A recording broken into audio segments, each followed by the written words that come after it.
It's happening in Chicago, Ziggy. For all the Bears fans out there, Caleb Williams is at the facilities. He's slinging it around. He's having fun. And everybody is singing his praises. Matt Eberflus said, no conversation at all. He's the starter. This is the moment that Bears fans have been waiting for now since Sid Luckman hung it up in 1950. You finally have your guy here. And when I think about Chicago, we know a lot of Chicago people from our time in college, a lot of Chicago sports fans. It's a great sports city. You have Michael Jordan, you have Connor Bedard and the Blackhawks, or the wonder kid now over in the hockey world in Chicago. The Cubs are one of the most iconic franchises. White Sox, they exist, but this is a great sports city. And we experienced it firsthand when we went to the Vikings-Bears game and the Bears were rolling. Football does dominate that city, though, when the Bears are humming. There's nothing really like it in Chicago when the Bears are good. That city just has a little bit extra energy to it.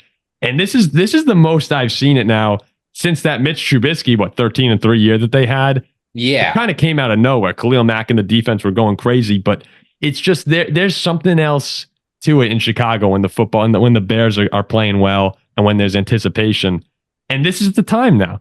It's everything that you've been waiting for. And Caleb Williams has been exactly what you want if you're a Bears fan so far. He's buying into the culture, it seems. He's having fun in the media. He's going, the Bears after everything. Like I know that he gets ripped on a lot because he's eccentric. He paints his nails. He'll cry after losing a big game. Like he has these things that people critique him for. But in my mind, and whenever you look at the people who matter, the coaches, his teammates, scouts, they say fierce competitor, someone who is beloved by everyone in the locker room. So I think that this is just everything I've seen from Caleb, even though it's just rookie minicamp, looks good, sounds good. I'd be so pumped up if I were a Bears fan. Yeah, I mean, you have to like what you're hearing, right? Because here's the fact. I'm sorry to say as Bears fans, but next year will be tough. Mm-hmm. I'm not saying they're only going to win a couple of games. Who knows what's going to happen, but there will be a lot of adversity. And you can see with the media coming in and the expectations and fans getting really excited. That first loss, which will come next year, they are not going to be the Dolphins. It will sting. The second loss is going to sting. The third loss is going to sting. The fourth loss. You're going to lose a lot of games next year. Even if you make the playoffs, right? Say you win 10 games, that means you lost 6 or 7. So hearing Caleb Williams go out there and people are describing him, it's not how talented he is. We already know that. We know he can throw the ball. We know he's mobile. We know he can connect with receivers. But it's competitive, hardworking, a guy who really wants to be there. Yep. It doesn't feel like it was all that long ago everyone was wondering if Caleb Williams didn't want to be in Chicago. You can't watch one press conference of this guy and think he doesn't want to be there and wants to be the guy to turn this franchise around.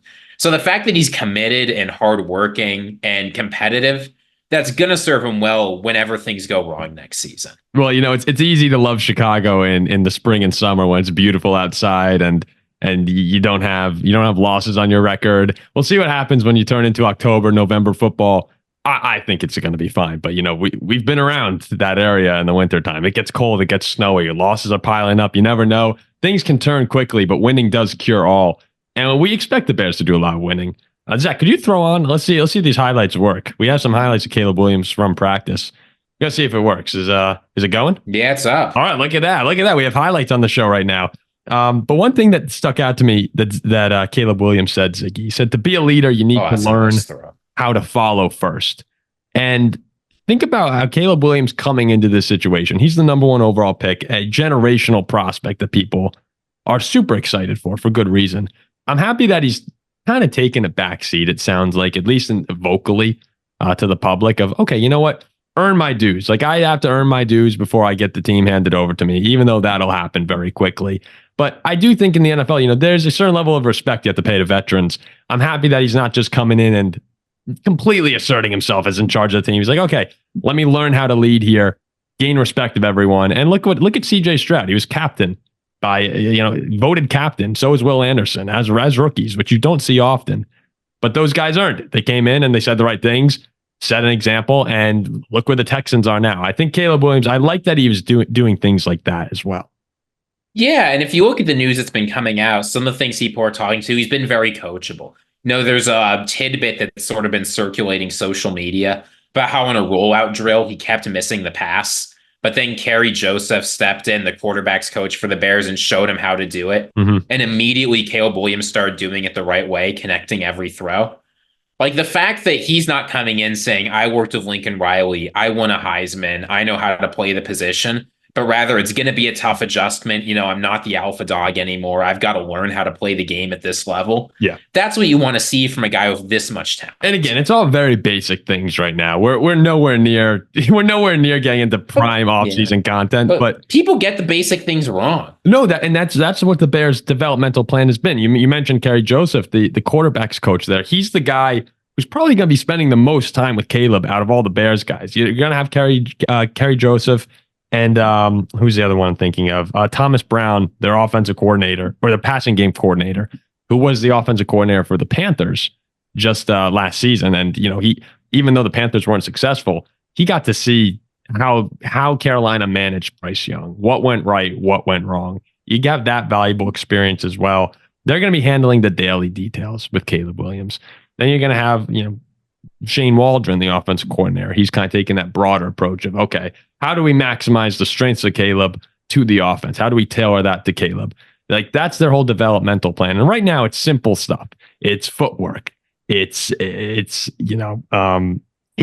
It's learning to run an NFL offense, basic things like that. And that's why you see, you know, the highlights we just played. Nothing crazy, just go routes. But Caleb, from everything we've heard, came into rookie mini camp. I think they said light years ahead was the quote of where they expected him to be. He's been working on some Bears specific cadence and footwork drills for over a month now.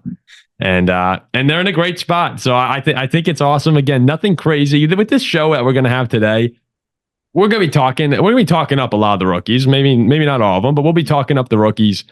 And the one thing to keep in mind, though, is we're not like going nuts on any of these guys here. Remember, take it all with a little bit of we might be going nuts on one of them. Maybe. But it's exciting. You know, it's encouraging to see rookies doing things the right way. You don't have any Jamarcus Russell cases where they hand him a videotape of plays and the next day he comes back and says, oh, yeah, I liked everything. And the videotape was actually empty. It's like, this is all early on, but it's fun to see things going the right way, especially when your team like who've just been things can go wrong. You know, I remember like the Josh Rosen rookie mini camp. The two things that came out of it were this guy makes a ton of mistakes and this guy is amazed by how good Sam Bradford is. So like when that's the news coming out is like Sam Bradford on the sidelines is shocking things. The veterans don't like you. You're making a bunch of mistakes. Like that's tough. So it's not always 100% positive, no matter what people tell you. So we're generally not hearing stuff like that. So that's good. But yeah, from everything you see right now, it looks good in Chicago. It is blue skies in Chicago right now.